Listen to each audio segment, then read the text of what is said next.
Talk to me about being here opening night of AFI, kicking us off, saving Mr. Banks. It is, it's fantastic and a tad surreal, because a year ago we were shooting here at the theater depicting the premiere for Mary Poppins that happened 50 years ago, and here we are again. I was brought here when I was a very young girl by my father to look at all the hands and feet, and I put my hands and feet in cement today, which was remarkable and surreal.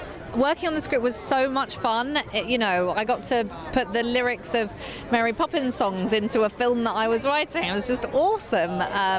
Wrote it in a shed at the bottom of my garden in England in the rain. But it was a beautiful experience, and we were so lucky to have all these amazing actors sign on to it. The script was such a joy to read and such a joy to be part of. Like every single actor, I think, on first read instantaneously responded with a yes, can I please be part of it? And I was certainly one of those, and it nearly didn't work out because dates were conflicting with something else.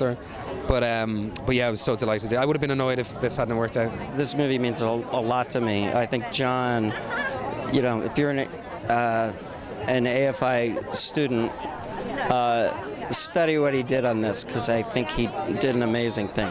I went to AFI at school once. I took one class one night, Jim Hosny's class. To do that. Jim Hosny, that's the guy to go. Okay. Go see Jim Hosny's class. Your character had so many challenges. Tell us about playing this role.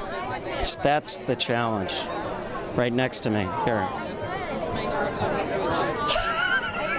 It was so nice just being rude to everyone constantly and not having to, be nice at all.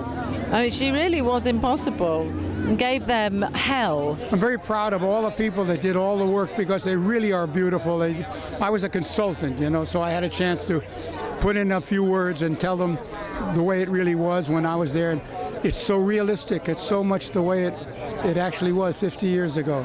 And Jason and BJ play Bob and myself, and they play them just perfectly. For anybody who loves the music of Mary Poppins, to be able to sit with Richard Sherman, he let us come to his house and taught us how to play the songs and told the stories of how the songs were written.